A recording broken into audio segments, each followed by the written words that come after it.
Bonjour tout le monde, donc on va embarquer sur le vif du sujet pour la quatrième section de votre webinaire. Donc, le webinaire qui porte sur les similitudes des interventions bienveillantes chez les enfants et les chiens. Tout d'abord, c'est super important de comprendre avant d'intervenir. Donc, de la compréhension à l'intervention. OK? C'est vraiment ça qui va vous aider à bien intervenir parce que comprendre la base d'une bonne intervention, si on comprend le fonctionnement du cerveau, le fonctionnement des deux circuits que je vous ai expliqué tout à l'heure, donc quand vos enfants entrent en réflexe de défense, OK? Si on comprend qu'est-ce qui se passe ultimement, et donc oui, le comportement est dérangeant, je l'accorde, les comportements, on les aime pas du tout, sauf que si on est capable de comprendre qu'est-ce qui se passe réellement au niveau du cerveau. Par la suite, c'est beaucoup plus facile de venir ajuster notre intervention en fonction de ce qui se passe réellement. OK? Donc, plutôt que d'intervenir sur le comportement dérangeant, on va se mettre à essayer de trouver des solutions. Donc, c'est vraiment super important de comprendre le pourquoi. OK? Que ce soit pour le chien ou l'enfant, il faut d'abord et avant tout comprendre, il est où mon déclencheur? Qu'est-ce qui a provoqué cette séquence comportementale-là que j'aime pas? Qu'est-ce qui fait en sorte que ça le met dans cet état-là? OK? Faut trouver le déclencheur. Il y a toujours un déclencheur. Des fois, il est moins prévisible, mais il y en a toujours un. Il faut toujours essayer d'aller regarder qu'est-ce qui a provoqué cette séquence-là. OK? Il y a beaucoup d'analyses dans ce qu'on fait. Ensuite, si vous vous souvenez, le circuit, différents circuits que je vous ai expliqués tout à l'heure, il y avait le circuit court et il y avait le circuit long. OK? Le circuit long utilisait la voie de la raison. Donc, ensuite, ça emmenait le cerveau à prendre une voie différente par rapport à la situation menaçante si la menace n'était pas réelle. Si la menace est réelle, par contre, ça le maintient en mécanisme de défense. OK? Euh, Tandis que la voie courte, tout de suite, le chien embarque dans ses réflexes de défense. Et n'oubliez pas, ça prend 0,07 secondes pour faire la voie courte. OK? Donc, il tombe dedans automatiquement. C'est même pas voulu. Donc, comprenez qu'ils n'ont pas accès à leur raison à ce moment-là, OK? Mais ils n'ont pas accès à la voie de la raison, mais ils n'ont pas non plus accès à l'apprentissage qui s'ensuit, OK? Donc, étant donné que l'apprentissage n'est pas bonne quand ils sont en crise émotionnelle, mais c'est sûr que d'intervenir pendant la crise, pendant que mon enfant est en pleine opposition, pendant qu'elle commence à crier parce que elle me ment, ben à ce moment-là, ça fait quoi? Ça fait juste augmenter. Même principe avec mon chien. Ici, par exemple, j'ai un chien qui fait de la protection de ressources, on va dire, puis que tout de suite, je vois qu'il devient rigide quand je m'approche de lui et qu'il mange son os, il commence à me montrer les dents, puis je continue de m'approcher. Mais c'est sûr que le niveau de stress va augmenter, puis c'est sûr que si je le chicane, ben j'ai vraiment m'assurer que ça se passe de moins en moins bien. OK? Vous voyez où je m'enligne. Donc, il faut comprendre qu'est-ce qui se passe et ensuite, on va venir réfléchir et se dire, OK, bon, j'aime pas ce comportement-là. Donc, qu'est-ce que je pourrais venir instaurer à la place comme comportement ou qu'est-ce que je pourrais faire pour que le déclencheur soit vu d'une façon différente, soit par mon chien ou par mon enfant, ou qu'est-ce que je pourrais mettre en place pour que finalement, ça se passe autrement. OK? C'est toujours d'essayer de trouver une solution, de voir comment est-ce qu'on peut s'y prendre pour que la séquence soit différente. OK? Donc, il faut vraiment essayer de se demander quelle émotion provoque le comportement. Puis, je sais que des fois, avec les enfants, c'est moins facile parce que le chien, souvent, on le voit, qu'est-ce qui cause la problématique, tandis que vos enfants, des fois, ils vont vivre plein de stress à l'école ou à la garderie ou quand vous n'êtes pas là, ils vont peut-être vivre des situations différentes et le stress s'accumule dans la journée. OK? Donc, des fois, vous ne verrez pas nécessairement, voyons, pourquoi que dans cet état-là, tu sais, me semble que je ne vois rien, mais des fois, il y a des éléments extérieurs qu'il faut aller regarder. OK? Donc, ensuite, très important, on va aller regarder le où, quand, comment. OK? Analyser en globalité le contexte problématique. Comme je disais, où est-ce que le conflit a commencé? Ensuite, Est-ce que c'est à un moment précis? Est-ce que je suis capable de le noter? Est-ce que c'est toujours à peu près au même moment, dans les mêmes contextes? Est-ce que c'est toujours à peu près la même chose ou pas du tout? Est-ce que, tu sais, donc on essaie de remarquer quand est-ce que ces comportements-là ont tendance à sortir. Qu'est-ce qu'il y a de différent dans quand ça sort versus quand ça sort pas, OK? Puis ensuite, il faut regarder aussi comment l'individu réagit, lui, à la situation. Si c'est avec des réflexes de défense, ben essayez de noter dans telle situation, il y a eu un stress, comme une menace qui a été détectée par le cerveau, même si pour nous, en fait, c'est peut-être pas une menace, mais pour l'autre personne qui le vit, ben c'est sûr qu'à ce moment-là, étant donné qu'ils n'ont pas accès nécessairement tout de suite, immédiatement, aussi vite que nous, au contexte, au cortex, ben à ce moment-là, c'est sûr que la réaction, elle va être différente, OK? Donc, on essaie toujours de regarder qu'est-ce qu'est-ce qui se passe et quels sont les réflexes de défense qui ont tendance à surgir pour cet individu-là. Donc, maintenant, ça, on le comprend. Donc, un coup qu'on comprend, maintenant, comment on intervient, OK? Ben, en fait, je vous annonce que je suis plate, là, mais il n'y a pas de recette magique, OK? Il n'y a pas de recette tout faite. On est tous des individus différents, donc il faut essayer de s'adapter en fonction de qui on a devant nous, puis de la façon qui réagit. Donc, même principe avec vos chiens. On va avoir des fois des interventions qui vont être plus difficiles avec un chien versus un autre, ça va être plus facile. Mais reste qu'il y a quand même des pistes de solutions où je peux vous emmener à réfléchir, à essayer de visualiser comment votre intervention pourrait être améliorée. Donc, ici, premier truc que je vous donne pour mieux intervenir, bien, comme on le dit depuis quelques diapositives, le niveau de stress élevé va emmener comme conséquence que l'individu qui est stressé va tomber rapidement dans ses réflexes de défense. OK? Donc, qu'est-ce qu'on peut venir faire en sorte pour aider en général? Bien, ça va être de diminuer le niveau de stress en général. OK? Pour les chiens, ben, on peut leur offrir plus de mastication. Il faut savoir que la mastication, c'est un exercice qui est hyper calmant. OK? Mais pour les enfants aussi, j'ai déjà entendu ça, mais d'offrir des légumes crus parce que ça vient créer une mastication et donc c'est calmant pour les enfants aussi. OK? Offrir des jeux de stimulation mentale. Donc, moi, ce que je vous conseille ici, qui va vraiment aider, plutôt que de mettre nos enfants devant la télé parce que là, on est fatigué, puis on a eu notre journée de travail, les deux, on est fatigués. On connaît tous un peu nos routines, OK? Mais on peut inclure l'enfant dans les activités reliées au chien. Donc, tout dépendant de l'âge de l'enfant, là, on s'entend. Mais, tu sais, par exemple, lui lancer la balle, l'impliquer dans l'entraînement. Donc, l'entraînement va aller faire de la stimulation mentale pour vos chiens, de se faire entraîner. Et l'enfant, lui, trouve ça vraiment le fun parce qu'il y a un chien qui fait des tours puis des comportements. Et il acquiert une fierté aussi de pouvoir le faire. Là. Regarde, maman, comme je suis bon, je lui demande ça, il fait, donc ils prennent confiance en eux aussi. Donc, il y a des bénéfices là, à impliquer nos enfants et pour nos chiens et pour l'enfant. OK? Ça va vraiment créer une belle dynamique ensemble. Ensuite, j'ai marqué ça ici, mais pratiquer de la méditation, du yoga, OK? Enfant, c'est sûr que le chien, on peut pas nécessairement y faire faire de la méditation, mais on peut pratiquer des exercices qui sont calmes, qui sont apaisants. OK? Vous pouvez aussi le flatter, y accorder de l'attention. Ça va aller vraiment combler des besoins puis diminuer son taux de stress en général au quotidien. Et pourquoi pratiquer de la méditation et du yoga, même pour les parents, parce que nous aussi, il faut apprendre à gérer. Hein? Donc, pourquoi aller pratiquer la méditation? Parce que des fois, il y en a qui vont dire ah, c'est sûr que parce que je suis stressée, mon chien est nécessairement stressé ou mes enfants sont plus stressés parce que je suis quelqu'un qui est stressé. Oui et non. OK? Pas parce que je suis plus stressée que nécessairement, c'est sûr que je vais avoir un enfant qui va être hyper stressé. Pas dans ce sens-là. Mais dans le sens où ça a été noté dans des études qui ont été faites que le niveau de cortisol s'ajuste dans la même maisonnée. Donc, c'est sûr que si moi, je suis stressée, vous vous souvenez, hein, le cortisol, c'est ce qui vient soutenir l'adrénaline dans la prise de décision quand il y a un stress dans l'organisme, hein, qui est néfaste aussi.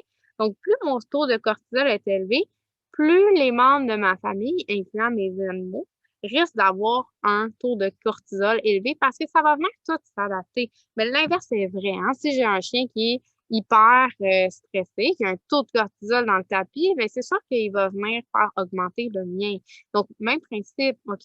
Donc, si nous, on apprend à être plus zen, à descendre notre taux de cortisol, à prendre soin de nous, c'est sûr qu'on va pouvoir aider toute notre famille à eux aussi descendre leur taux de cortisol. Donc, tout va venir se balancer aussi. Un minimum de 30 à 60 minutes d'exercice physique après l'école. Idéalement, à la maison, on les fait bouger physiquement, nos enfants, mais aussi nos chiens, un 30 à 60 minutes non négligeable parce qu'ils en ont besoin. N'oubliez pas que quand on fait de l'exercice physique, il y a une sécrétion d'hormones du bonheur, la sérotonine, qui va vraiment venir aider à équilibrer nos états d'esprit. C'est aussi une façon, surtout pour les hommes, parce que les femmes, quand on se sent pas bien ou qu'on a une phase plus difficile ou qu'on vit des situations difficiles, on va avoir tendance à parler, puis ça s'extériorise. Tandis que les gars, ils vont avoir tendance à le garder plus en l'intérieur d'eux et leur façon de défouler, ça va être de faire de l'exercice physique. OK? Donc, vos petits gars là, qui ont vécu des journées difficiles à l'école, là, mais faites-les bouger le soir, puis faites-les bouger avec le chien aussi. On fait des jeux de ballon, on les implique. Donc, vous allez avoir que des bénéfices au final. Puis c'est sûr que plus on fait diminuer le niveau de stress en général, moins il va y avoir des comportements dérangeants qui vont arriver. OK? Parce que aussi, ben, même si nous, on apprend à prendre soin de nous, ben, après ça, on va être capable de venir leur montrer comment prendre soin de prendre soin de gérer leurs émotions, d'être capable de se calmer dans une situation. Donc ça, c'est pour les enfants. C'est sûr que c'est différent, mais là, mon webinaire, il combine un petit peu les deux, OK? Mais la même affaire pour vos chiens. Si on arrive à avoir une atmosphère qui est beaucoup plus détendue, relax, et qu'on comble plus leurs besoins, qui sont plus équilibrés au niveau de leurs besoins masticatoires, mentaux et physiques, ben c'est sûr que vous allez en tirer que des bénéfices. OK? Donc, deuxième petit truc que je vous donne, mieux communiquer en instaurant des règles claires pour l'enfant ou des comportements à faire dans un contexte précis pour vos chiens. OK? Donc, la compréhension, c'est la base, c'est ce que je disais pour nous, mais également pour eux. Donc, nos attentes par rapport à eux se doivent d'être claires. OK? Et pour être clair, ben, il faut penser à qu'est-ce qu'on attend d'eux et comment on va venir mettre tout ça en place. OK? Donc, je vous donne par exemple un exemple. Bon, c'est pas un gros problème de comportement, c'est même pas un problème de comportement. Bref, avant, j'avais 2 chiens. J'avais Charlie, ma boxeur croisée, et Guillaume. Et quand j'ai eu mon petit garçon Médéric, j'habitais dans une maison où, quand on rentrait, l'accueil était vraiment petit, là. Et il y avait un mur ici et un petit, un autre petit mur, là, OK? Un muret. Et quand j'entrais, c'était vraiment un espace petit. Donc, j'étais comme un peu coincée, puis mes chiens étaient toujours contents de me voir arriver, puis ça, c'est correct. Ils sautent pas, sauf que il était envahissant. OK? Donc, moi qui rentre avec mes sacs d'épicerie, c'est lourd, le bébé, je suis un peu à manger tout croche. Tout ce que je veux, c'est de pouvoir rentrer, déposer mes choses et passer à autre chose. OK? Puis après ça, être disponible pour eux. Parce que tout ce que ça faisait, c'est que ça me créait une frustration. Parce que je me disais, bon, mais mon Dieu, j'aimerais ça, moi, pouvoir rentrer, puis là, je me renferme dans les souliers, dans les chiens, puis là, je suis coincée, puis je me sens pas bien. J'ai besoin d'espace.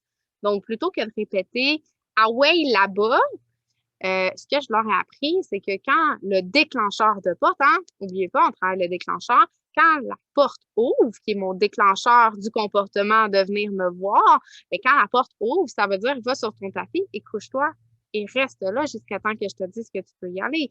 Et ça a été magnifique pour moi parce que je l'ai aussi, je l'ai généralisé avec des invités qui rentraient en même temps que moi. Donc, à ce moment-là, mon accueil de visite, elle était agréable pour moi, pour ma visite, pour tout le monde qui le pratiquait. OK? Donc, c'est un exemple parmi tant d'autres, mais c'est juste de dire, OK, ce comportement, je l'aime pas. Qu'est-ce que je peux venir lui montrer que je vais aimer à la place? OK? Ensuite, truc numéro 3, être constant pour les chiens et les enfants, OK? Parce que c'est sûr qu'il n'y a rien de plus déstabilisant que de ne pas avoir de constance. Une fois c'est oui, une fois c'est non, là, on n'est plus trop sûr, est-ce que c'est oui ou est-ce que c'est non? Donc, il y a beaucoup de confusion qui se crée, surtout chez le chien, OK? Donc, moi, ce que je vous conseille, c'est vraiment d'être constant, constant, constant, constant.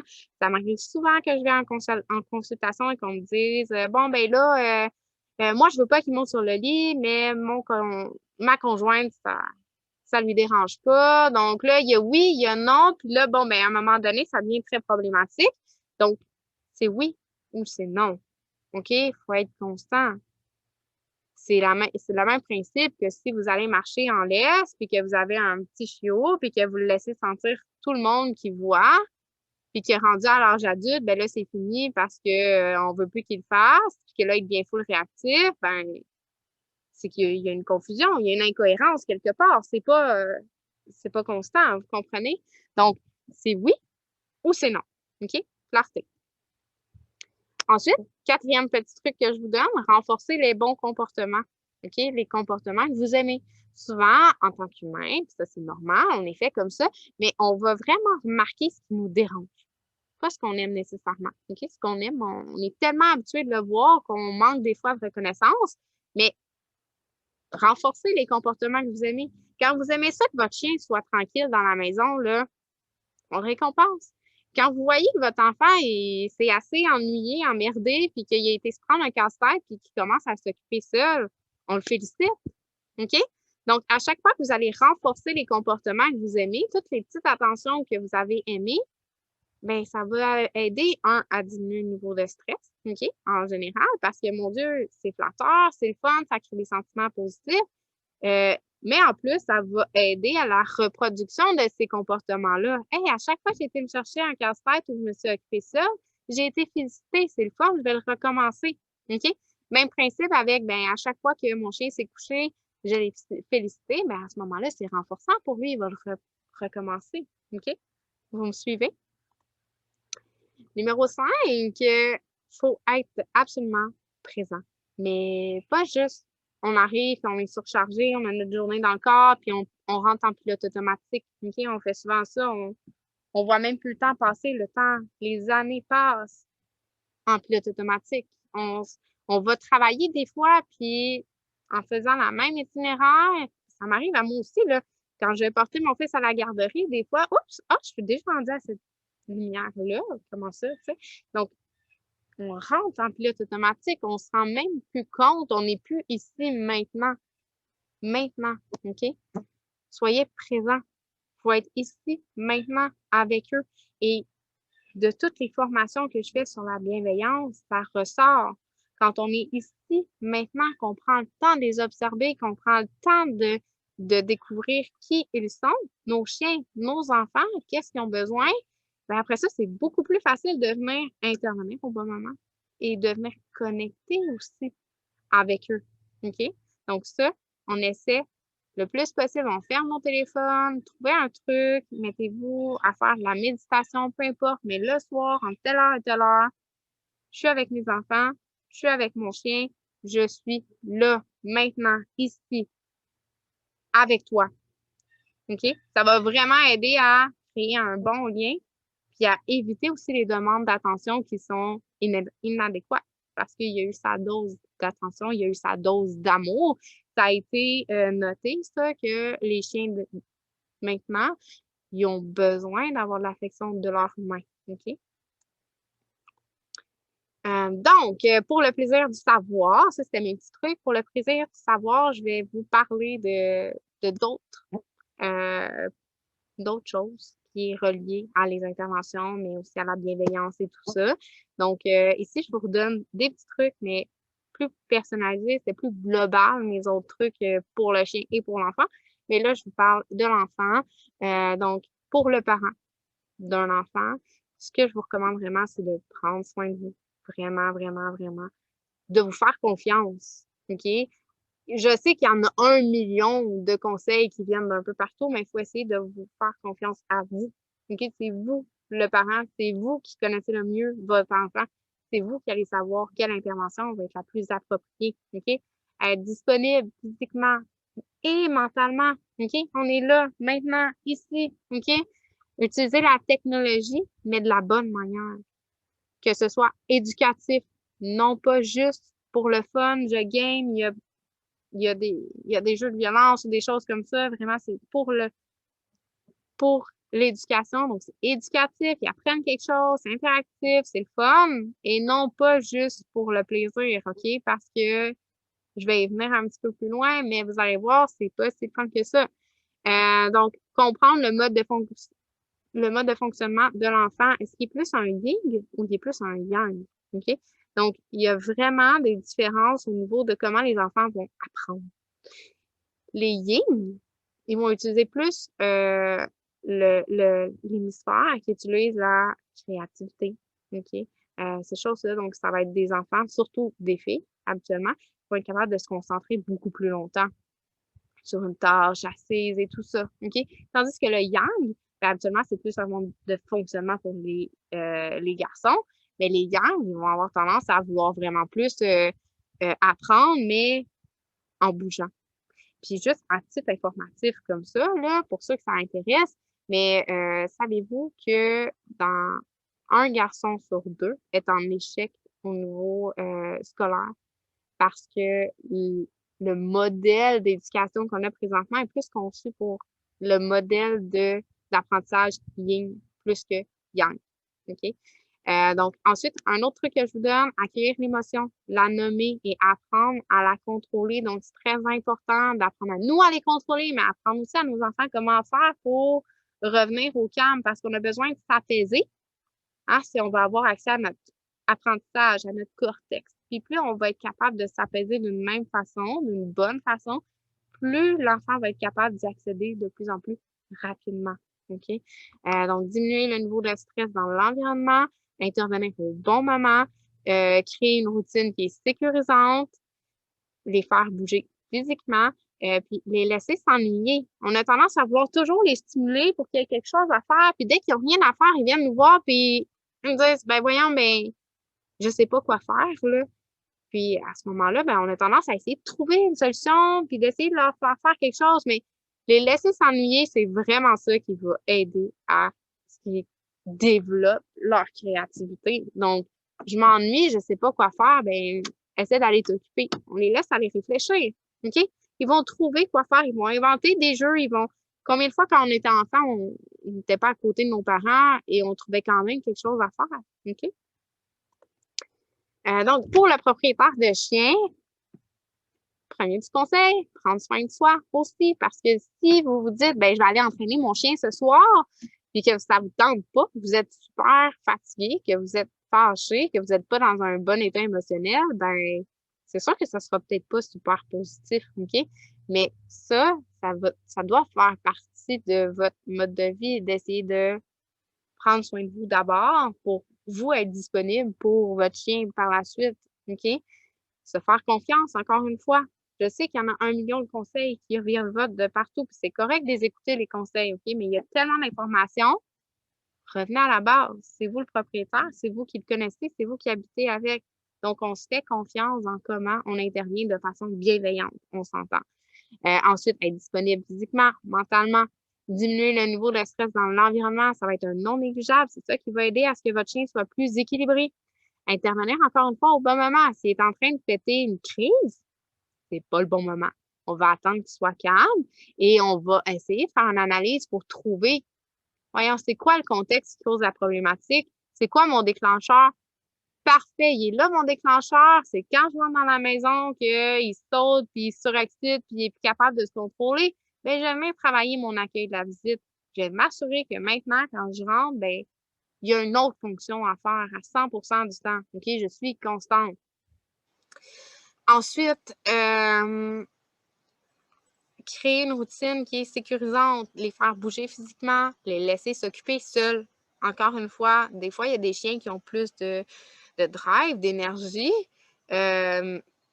mais qui vont toujours être en train d'essayer d'aller chercher de l'attention de votre part, de créer une interaction. Ils vont vous japper après, ils vont aller chercher des bas, ils vont venir les porter devant vous. Après ça, quand vous essayez de l'attraper, ben là, ils se sauvent avec le bas. Puis, bon, vous voyez. Donc ça, là, c'est souvent, très, très souvent, c'est un besoin d'interaction. Ils veulent faire quelque chose, ils ont besoin d'être... Offrez-leur des jeux de mastication, offrez-leur des jeux de stimulation mentale quand que vous savez que vous ne pouvez pas vous en occuper. Ça va être juste bénéfique pour eux. OK? Et ils vont apprendre à être seuls, à s'occuper seuls aussi. C'est important d'être capable de s'occuper seul pour le chien. Combler leurs besoins de mastication, stimulation mentale et physique. Ensuite, dernier petit point, pratiquer un sport canin augmente le lien entre les deux individus, donc le propriétaire et le chien, en plus de faire travailler le cerveau et le corps. OK? Donc, c'est vraiment super intéressant de pratiquer un sport canin parce que ça va vraiment créer un lien très, très fort entre les deux.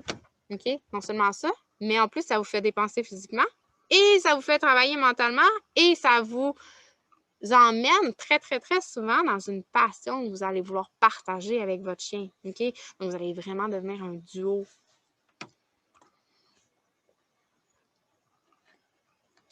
Ensuite, petit truc informatif pour le parent, si vous le voulez. Donc, pourquoi est-ce que l'éducation semble plus difficile pour l'enfant aujourd'hui? Parce qu'on va se faire comparer. Oui, mais dans mon temps, là, quand les enfants étaient... Il n'y avait pas ces problèmes-là. C'est quoi qui arrive qui est différent? Pourquoi là, ça ne marche pas? T'as-tu vu la méthode d'éducation d'aujourd'hui? Les enfants, c'est tous des enfants rois. Puis bon, OK? Donc, on en entend beaucoup des choses.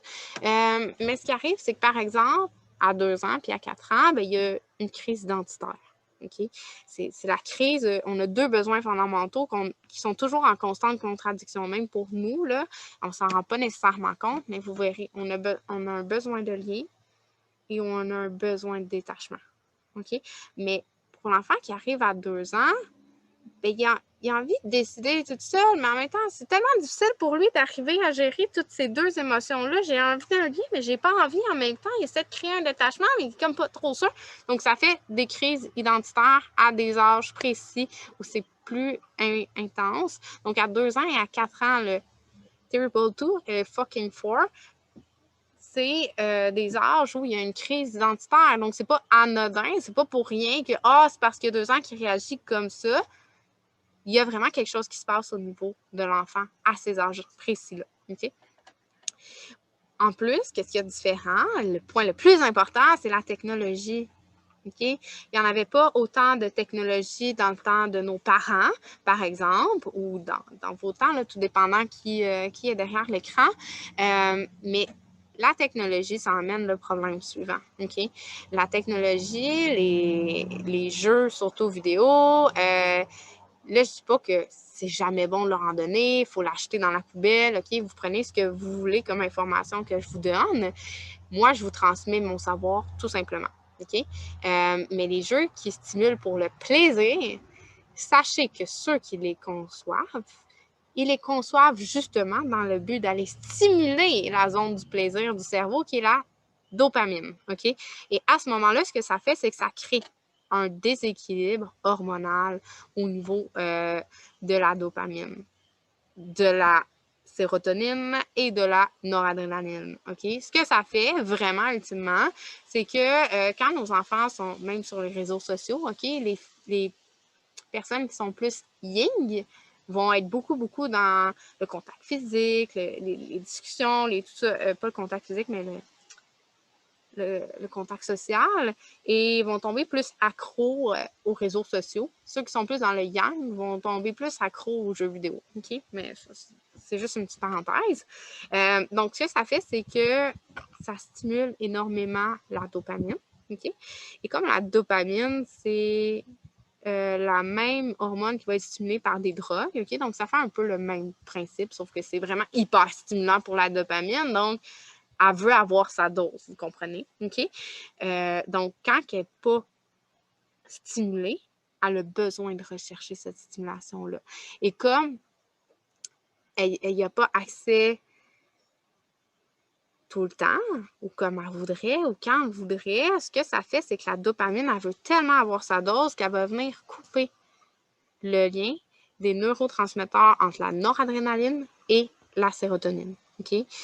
Faut comprendre que la noradrénaline, c'est cette hormone-là qui va venir gérer et prendre le contrôle sur tout ce qui est comportement éthique. Donc, ah non, ça, ce n'est pas correct de faire ça, tel ou tel comportement.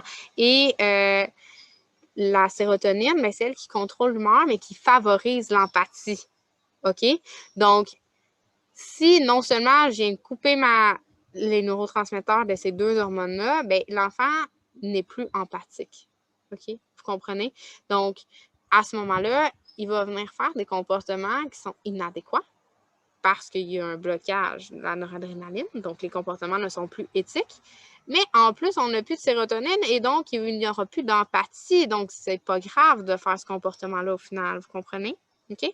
Donc, il y a vraiment une grosse problématique au niveau du déséquilibre hormonal que la technologie provoque.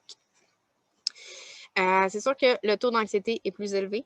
OK? Il y a un manque de disponibilité des parents. Ça a été un gros point qui a été sorti lors de les dernières formations que j'ai faites. Il y a un manque de disponibilité présentielle. OK? Je suis là, ici, maintenant, avec toi. Il y a un manque de disponibilité des parents.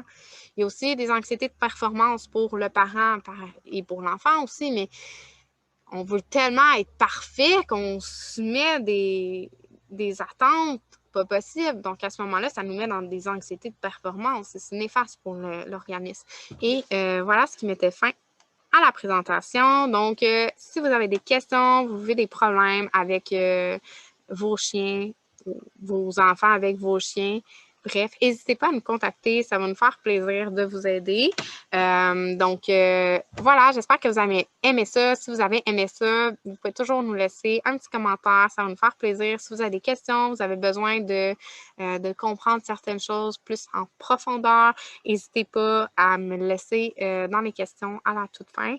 Ça va me faire plaisir de vous lire et de pouvoir vous répondre.